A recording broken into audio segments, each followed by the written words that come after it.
ઉપસ્થિત આત્મિક બંધુઓ, વડીલો, ભાઈઓ તથા બહેનો, આ દિવાળી નવા વર્ષની સમસ્ત દેશવાસીઓને હાર્દિક શુભકામના પાઠવું છું. આ નવું વર્ષ આપના માટે મંગલમય રહે, નિરોગી સ્વસ્થ રહે એવી શુભકામના કરું છું. અને આ દિવાળીના તહેવાર આપણા જીવનની અંદર નવી ચેતના, નવો આનંદ, નવો ઉત્સાહ ભરે છે. અને આ તહેવાર પોળા બારસથી ચાલુ થાય છે. અને અમારા માતા બહેનો તો હાથમાં ઝાડુ અને સફાઈ બરાબર લાગી જાય છે. એક પણ ખૂણો ક્યાંય સફાઈ વગર રહે નહીં, બધી જગ્યાએ બરાબર સફાઈ કરી દે છે. શા માટે? કે લક્ષ્મીજી વાસ કરે, લક્ષ્મીજી પધારે. ખરેખર આપણે ઘરના એક એક ખૂણાને સાફ કરીએ છીએ, પરંતુ એ સફાઈની સાથે સાથે મનની સફાઈ પણ પરમ આવશ્યક છે. જેમ આપણે કોઈના ઘરે જઈએ અને ત્યાં ગંદકી હોય, ચાદર ગંદી હોય અથવા તો ગંદુ પડેલું હોય, સ્વચ્છ ન હોય તો આપણે ત્યાં બેસતા નથી. કોઈ જગ્યાએ ભોજન સારી રીતે નથી હોતું, એમાં પણ ગંદકી હોય તો એ ભોજનને કે પાણીને આપણે આરોગતા નથી. ઠીક એવી જ રીતે જેમ દિવાળી આવતા આપણે ઘરની સફાઈ કરીએ છીએ, ઠીક એવી જ રીતે ક્યારેક આપણા મનની પણ સફાઈ કરીએ. કારણ કે જેમાં આપણને ગમતું નથી ગમતું, એમ આપણી અંદર પણ અનેક પ્રકારના કચરા ભરેલા છે. કામ, ક્રોધ, લોભ, મોહ, મદ, ઈર્ષ્યા, અહંકાર, અભિમાન, આ બધા કચરો ભરેલો છે. જેમ પેલી ગંદકી હોય તો આપણને ત્યાં બેસવું નથી ગમતું, તો વિચાર કરો આપણું પણ મન મેલું હશે, આપણું ચિત્ત અશુદ્ધ હશે, તો ભગવાનને નિવાસ કરવો કેવી રીતે ગમશે? એટલે કીધું તારું ચિત્ત ઘેલું, તારું મન મેલું, પછી ક્યાંથી મળે મારું સાંભળ્યું?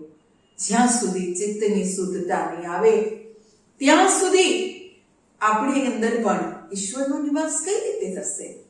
એટલે જ ગંગા સતી પાનબાઈને સમજાવતા કે છે, ચિત્તની વૃત્તિ સદા નિર્મળ રહેને. ચિત્તની વૃત્તિ કેવી રાખવાની કીધી? નિર્મળ રાખવાની કીધી છે. અને જ્યાં નિર્મળ હોય છે, જ્યાં સ્વસ્થ હોય છે, સફાઈ હોય છે, ત્યાં જ જેનું હૃદય પવિત્ર અને પાવન સુઘડ હોય છે, ત્યાં જ ભગવાનનો વાસ છે. એટલે કીધું પણ છે, પ્રભુની રહેવાનું મન થાય, મંદિર કહેવાનું મન થાય, એવું હૃદય બનાવું મારું, એવું હૃદય બનાવું મારું.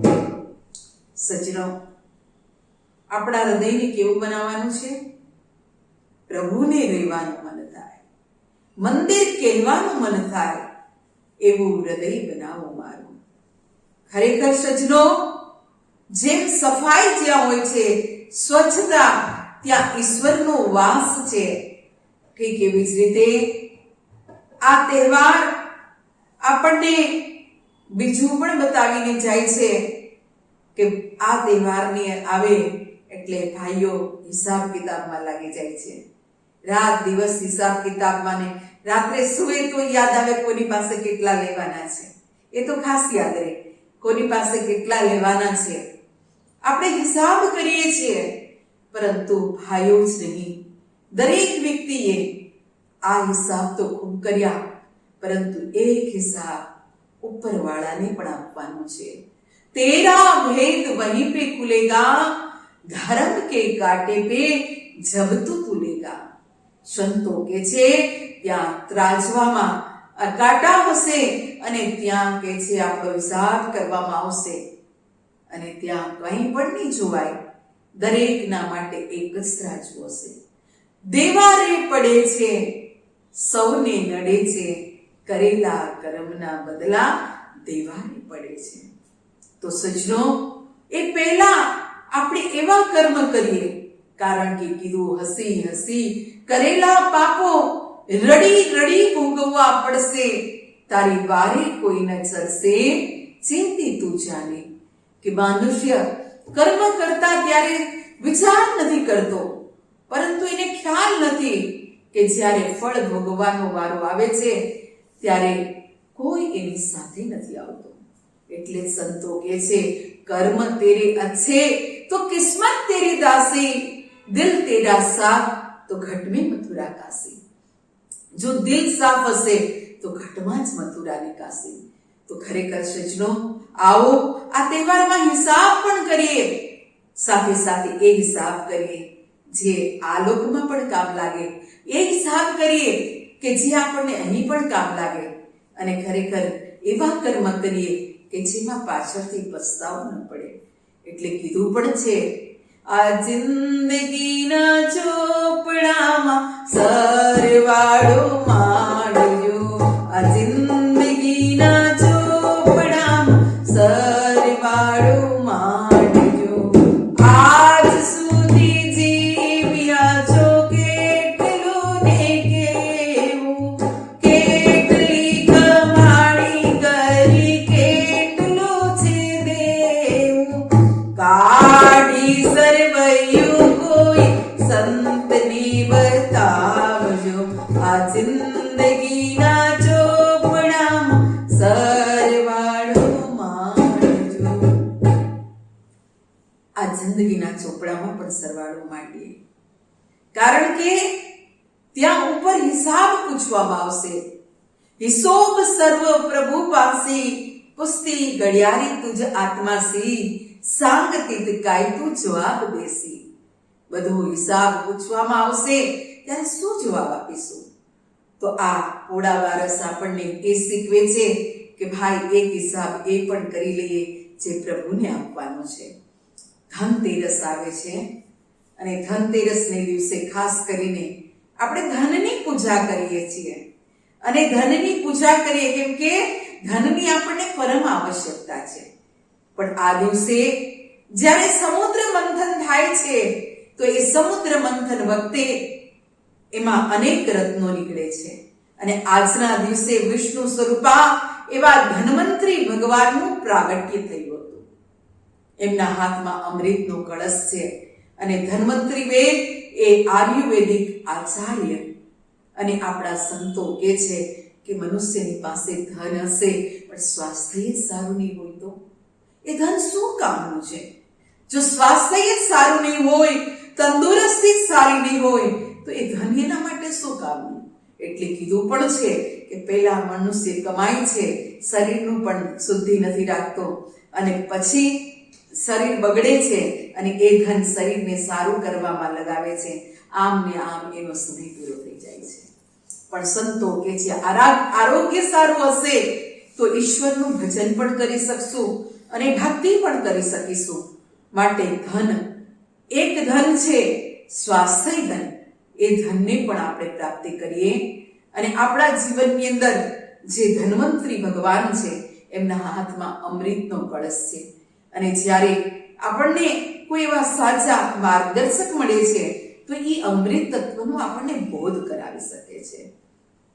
અને ધનતેરસના દિવસે ખાસ કરીને ધનની પૂજા તો કરો, પણ સાથે સાથે એ ધનને પણ જાણો જે સાચું ધન છે, જે અહીં પણ કામ લાગે છે અને ઉપર પણ કામ લાગે છે. આપણા સંતોએ તો ત્યાં સુધી કીધું કે નામ વાલે જહાં में हमेशा सुखी, वो यहाँ भी सुखी और वहां भी सुखी, फिर तू क्यों करता है नाम से में रुकी. કે હે માનવ, ઈશ્વરનું જે નામનું સુમિરણ કરે છે એ આ સંસારમાં અહીં પણ સુખી છે અને પરલોકની અંદર પણ સુખી રહી શકે છે.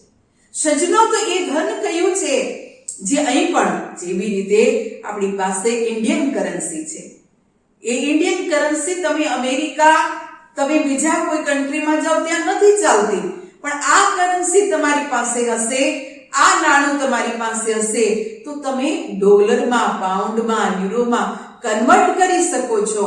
એવી રીતે એક નામની કમાણી તમારી પાસે હશે તો આ લોકમાં તો તમને શાંતિ મળે જ છે, સાચું સુખ મળે જ છે, સાચો આનંદ ને મળે છે, પરંતુ પરલોકની અંદર પણ એ આપણને સુખ આપનાર છે.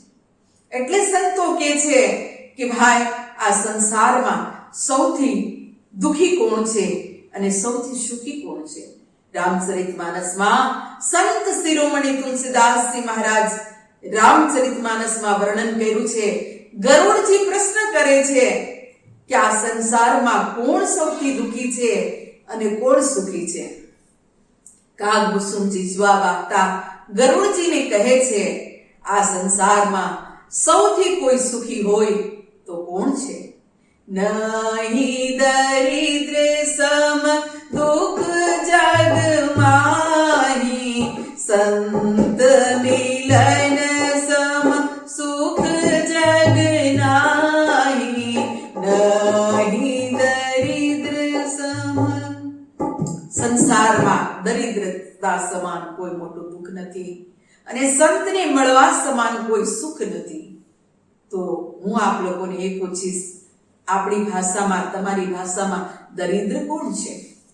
જેની પાસે ગાડી બંગલા નથી એ દરિદ્ર છે? નહીં. કબીર સાહેબ કહે છે આ સંસારમાં દરિદ્ર કોઈ હોય તો કબીર સબ જગ નિર્ધના, ધનવંતાન કોઈ ધનવંતા સોઈ જાણીએ, જાકો રામ નામ ધન હોય. સાચો નિર્ધન એ છે જેની પાસે પ્રભુના નામ રૂપી ખજાનો નથી, એ નિર્ધન છે. પણ ધનવાન કોણ છે? જેની પાસે પ્રભુનો ખજાનો છે. અને એટલે જ કીધું સાચું ધન હરિનામ, અમારું સાચું ધન હરિનામ. અંતે આવે કામ અમારું સાચું ધન હરિનામ. જો આ ધન તો અહીંનું અહીં રહી જાય છે. તમે જુઓ, આ જ ધન કામ લાગતું હોય. રાજા ગોપીચંદ, રાજા ભર્તુહરી એ પણ 92 લાખ માળવાના ધણી હતા.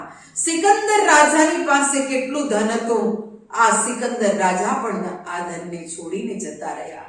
અને કહેવાય છે કે ભગવાન બુદ્ધ, જે ગૌતમ બુદ્ધ હતા, મહાવીર સ્વામી, એ પણ રાજપુત્ર હતા, રાજા હતા. એ પણ આ ઘરબાર છોડી અને એવા કયા ધનની પ્રાપ્તિ માટે ગયા હતા? એટલે સંતો કહે છે, જોડ લે હીરે મોતી, लेकिन याद रखना कफन में जेब नहीं होती.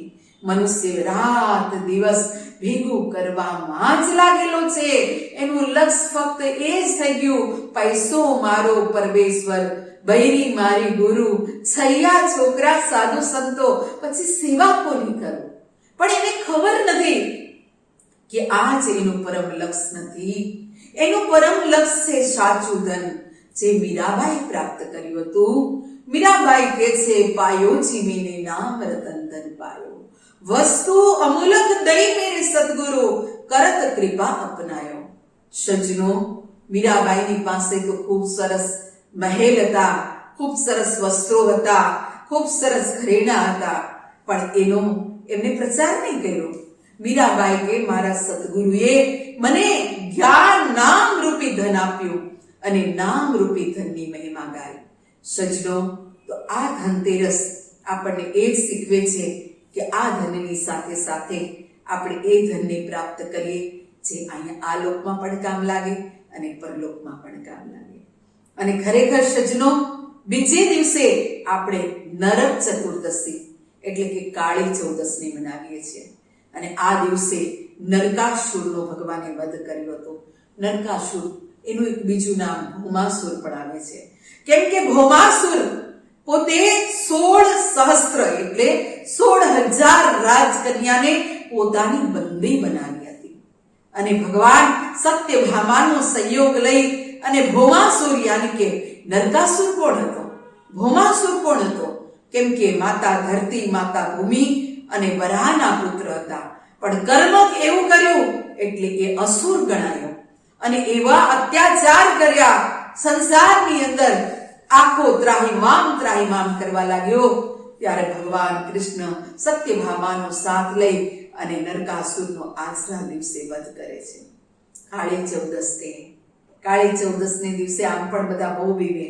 કેમ કે તાંત્રિક વિદ્યા આજના દિવસે સ્મશાનમાં તાંત્રિક લોકો સાધના કરે છે અને કાળી વિદ્યા, મેલી વિદ્યાને પ્રાપ્ત કરવા માટે પોતે આજના દિવસે સાધના કરે છે, રાત આખી જાગે છે. આજના દિવસે ખાસ કરીને આપણે ગુજરાતની અંદર કકળાટ કાઢે, એમાં સૌરાષ્ટ્રમાં ખાસ કરીને કકળાટ છે નથી કાઢો છો ખબર? અડદના વડા બનાવો. અડદ કેવા હોય છે? કાળા હોય ને. તો કે છે અડદ કાળા હોય છે. માણસનું મન પણ જ્યાં સુધી કાળું છે, અશુદ્ધિ છે, ત્યાં સુધી એને કકળાટ રહેશે જ. બાર ગમે એટલો કકળાટ કાઢ્યો હશે પણ એ પાછો એની જોડે જ આવશે. પરંતુ અડદ જેમ કાળા છે અને અડદના વડા બનાવવામાં આવે છે. અને અડદ કેવા હોય છે ખબર ને? ચીકણા હોય છે.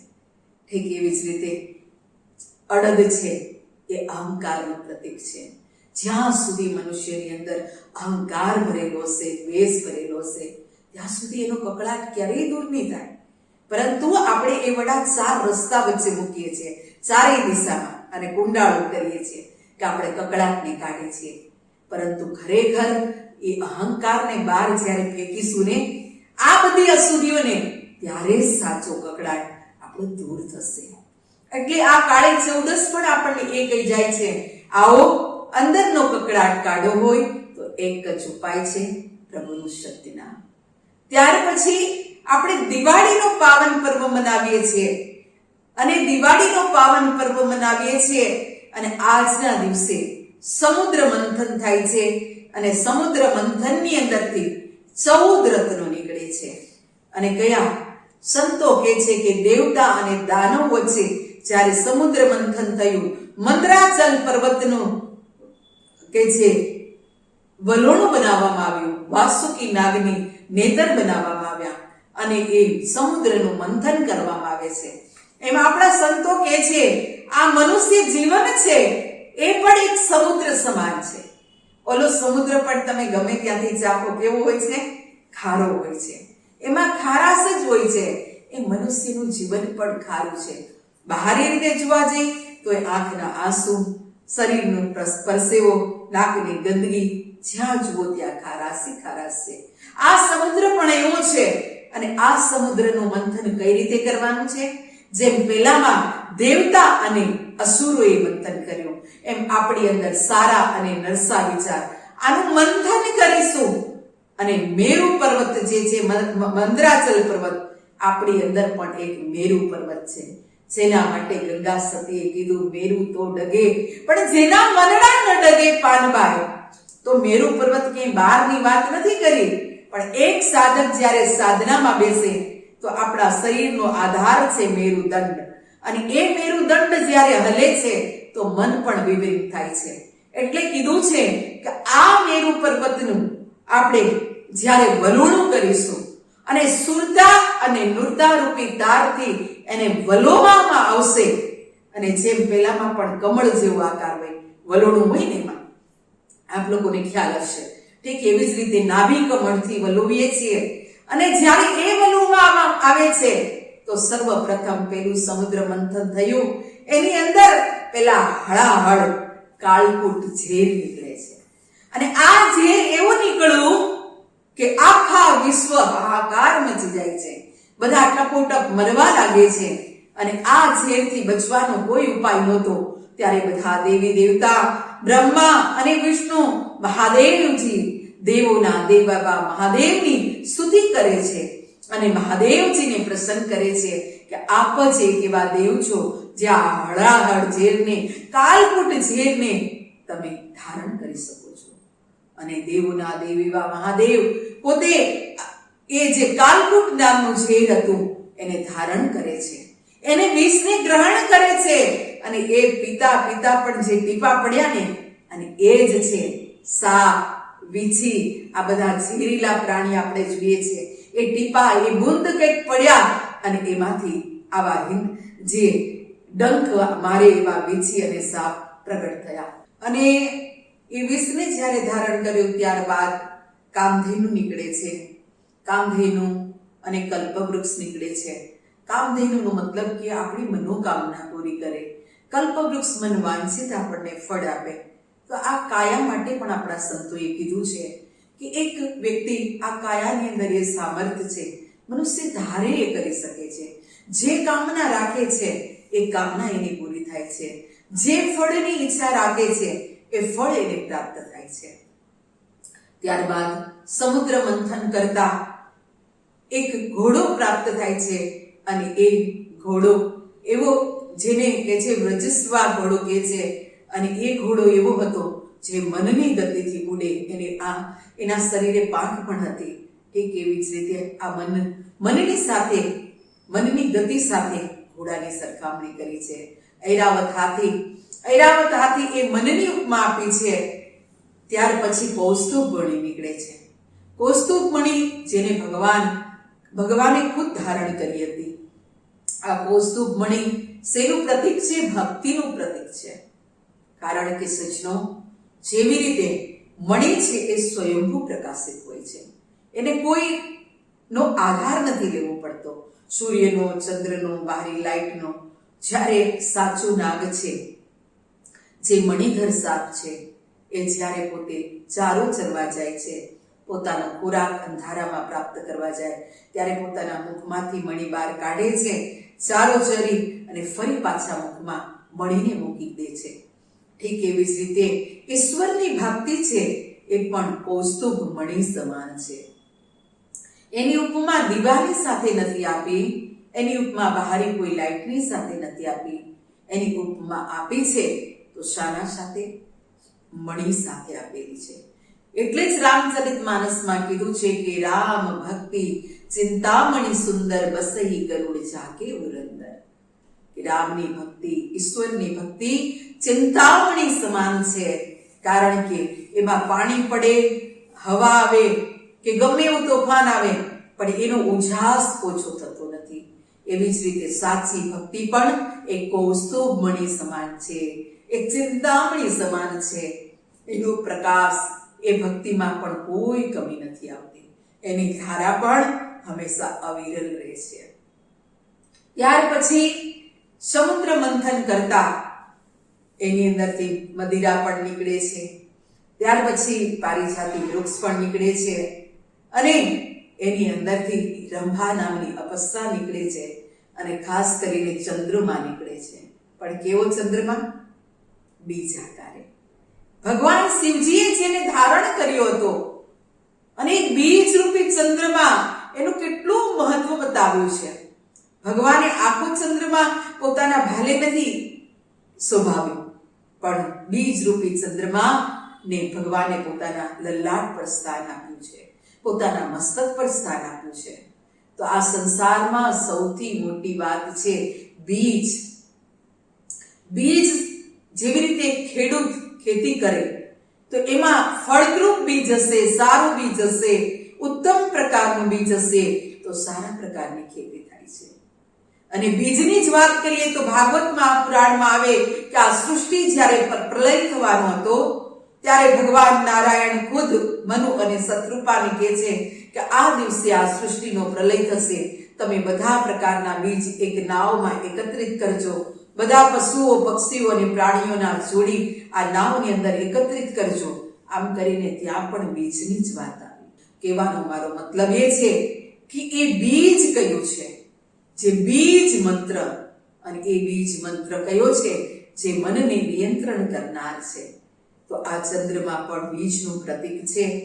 ત્યાર પછી આપણે જોઈએ છીએ કે ભગવાન ધન્વંતરી નીકળે છે, અને ભગવાન ધન્વંતરી જ્યારે નીકળે છે તો એ પણ આપણને સ્વાસ્થ્યનું પ્રતીક બતાવ્યું છે.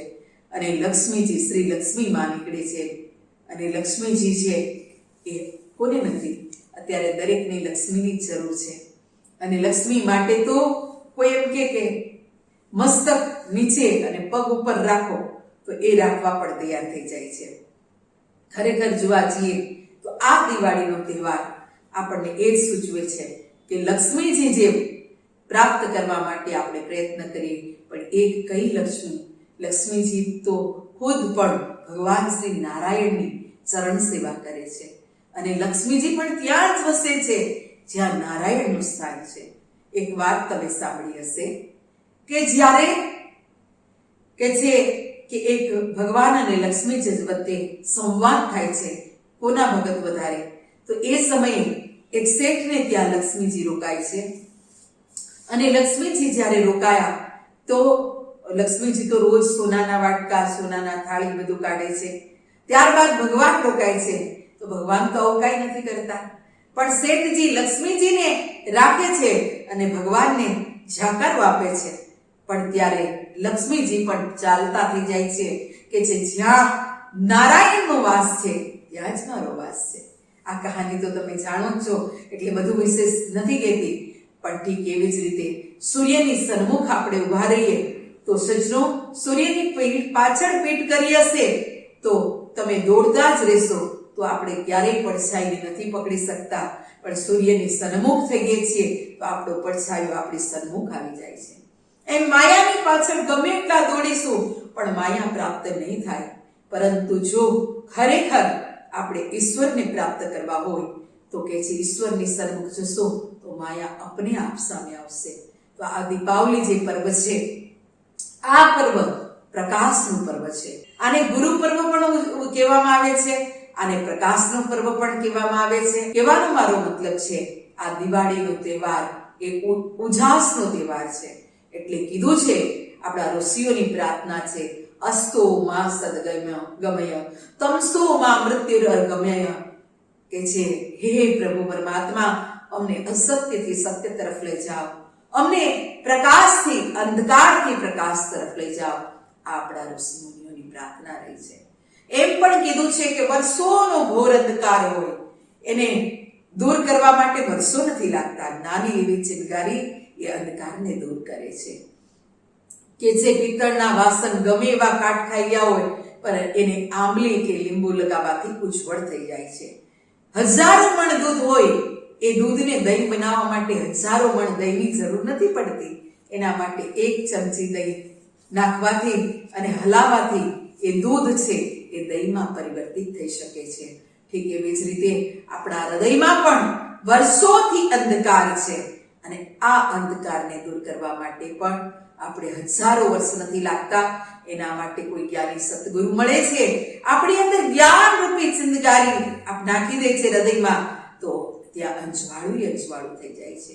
અને ત્યારે જ એક સાધક કે છે જ્યોત સે જ્યોત જલાવો સતગુરુ જ્યોત સે જ્યોત જગાઓ અંતર તિમિર મિટાઓ સતગુરુ જ્યોત સે જ્યોત જગાઓ. તો સજ્જનો આવો આપણે પણ કોઈ એવા તત્વવેતા બ્રહ્મનિષ્ઠ સદગુરુની પાસે જઈએ જે આપણા હૃદય મંદિરમાં એ જ્યોત જલાવી દે કે જે અંજવાળું રે અંજવાળું ગુરુજી મારે અંજવાળું. ક્યારે? કે જ્યારે હૃદય મંદિરમાં અંજવાળા થયા.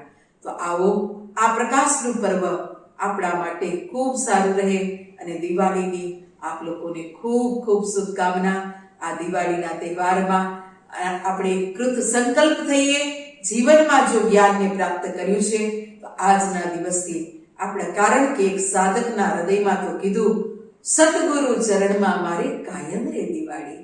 જે સતગુરુના ચરણમાં રહે છે અને સાધના કરે છે એને તો હંમેશા દિવાળી છે. એટલે કીધું સંત દિવાળી મિત કરે સતલોક કે માહી ઓર મતે સબ કાલ કે જે સંતો છે સાચા જે જ્ઞાની પુરુષ છે એને તો હંમેશા દિવાળી છે. માટે આવો એ દિવાળીનું રહસ્ય સમજવા સંતોની પાસે.